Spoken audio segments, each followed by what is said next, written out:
F5, it's offer review. Not a lot of good offers today, but we're going to go over some at the end. But go and set your Cosmic Crucible. I just put up a video with Juicy. Be sure to check that out.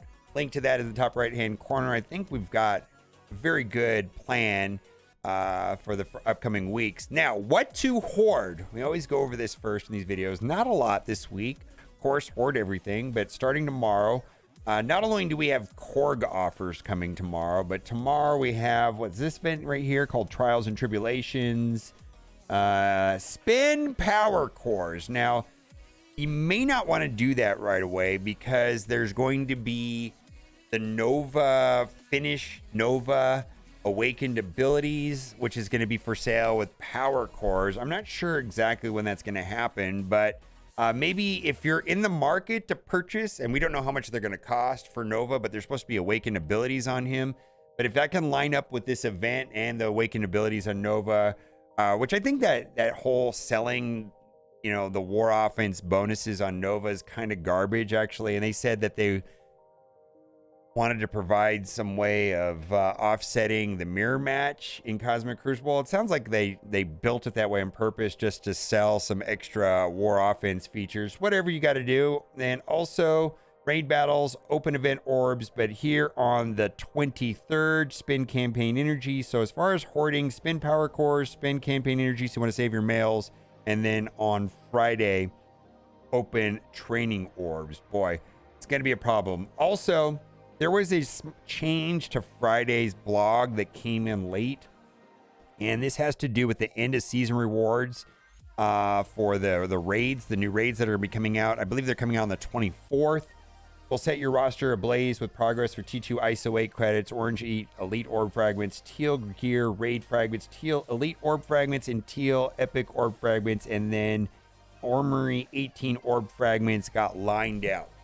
So I guess that was an error, and they changed the blog a little bit later. Now, the leaderboard run for the Nova event is starting on the 24th. So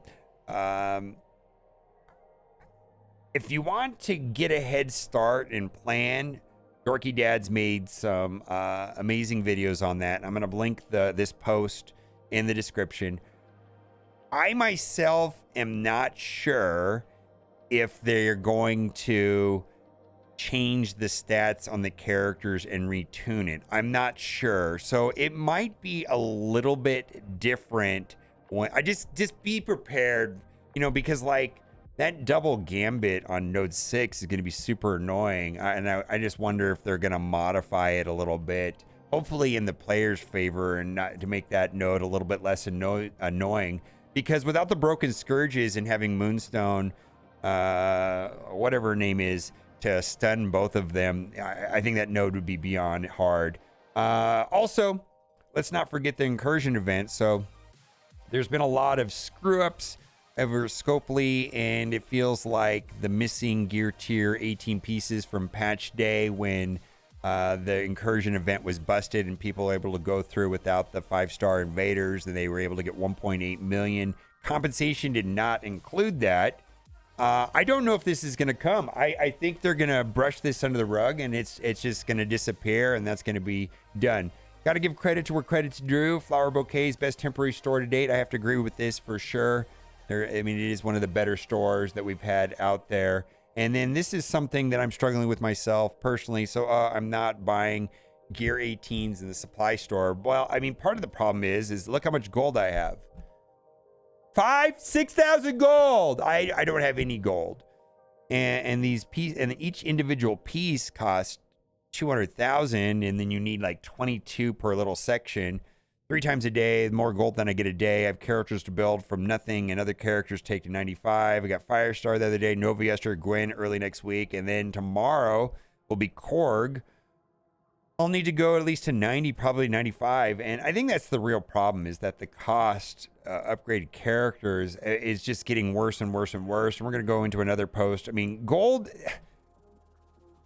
this is the first time in a long time that I've felt absolutely defeated when it comes to gold. Like, I'm thinking about Korg tomorrow, and I'm like, how am I going to do that it's just like, what's the point in getting Korg if I can't upgrade him because I have no I have 6,000 gold. I think this is going to be the first DD I don't race for. I'll get there when I get there. Maybe you guys would juice the gold numbers, but wow, this is too much. And I got to say that we do need some sort of gold reform. I do believe that the gold problem is intentionally manufactured by them, and it's intentional to sell gold offers, and you know, people are racing to get to 95 and take the whole characters to 95, and that, well, maybe the people have already done that. Now they're just going to waste all their gold on gear tier 18. And so, but the only thing I do think we need more gold. And I've talked about this before, but this is a very upvoted post on Reddit, and you know, they're suggesting reworking the gold orbs to give out higher amounts, and I would rather have them on future dispersions of gold orbs, maybe give twice as many gold orbs or a calendar with gold, because this creates a different problem. If they change the drop rates on gold orbs and it gives more gold, which would be a good thing, but it also creates you know, some disparity between the people that have hoarded literally hundreds. I've heard of people having like 500 plus gold orbs saved, and those people would be swimming in gold. So, you know, by changing the drop rates on existing gold orbs would just further encourage hoarding, which I think is a bad aspect to this game. So, but if they want to give out twice as many gold, or put gold in gold calendars, or make gold more available in other ways, I'm a big proponent of that. Or if they want to create a new gold orb that has higher drop rates, I think that'd be fine too. But just changing the drop rates on gold orbs would give players that have hundreds and hundreds of gold orbs hoarded a significant advantage, and I don't think that would be good at all. What about the win-loss column in arena mode? And I think this would be a good feature. I suspect the reason why they don't have this is because of the horrible slingshot of, you know, what goes on in the arena. I think it would be discouraging to know that your team lost and you got dropped X amount of spaces more than normal because you were slingshot. So even though for me, you know, I do want this, but if they would change the way that slingshot works, they at one point in time, maybe like years ago, they said slingshot was, you know, the way it works and deal with it. And it just feels like they copied Star Wars Galaxies of Heroes homework when it came to the arena mode, and they made it worse with this slingshot effect. Then right here, we've got an comment here, which I think is reasonable too. I'm shocked X Factor is still complete. I'm the only one surprised they didn't try to sell us a fifth X Factor member. Team has been incomplete for a while, and adding Habit or Richter seems long overdue. I suspect that they're more of the mindset to sell people new teams. I mean, or new versions of Captain America, new versions of Iron Man. That seems to be their current mindset at this time. But yeah, it would be nice. I still am not a fan of multiple men, and I wish that his kit somehow interacted better with the clones and the crit mechanic, but it doesn't. Anyways, and the X Factor's weakness inside of the Nova Scourge, or whatever you want to call it, I mean, they're nearly useless when you compare them to the Masters of Evil. Almost as useless as the Inhumans were and the Scourge that they were in. All right, let's get to some offers. Nothing great. I think this is the only reasonable offer I saw. It was 50 2099 shards for $5 and 20 T4s. I think that's pretty good. This is good for people that are looking for purple T3s.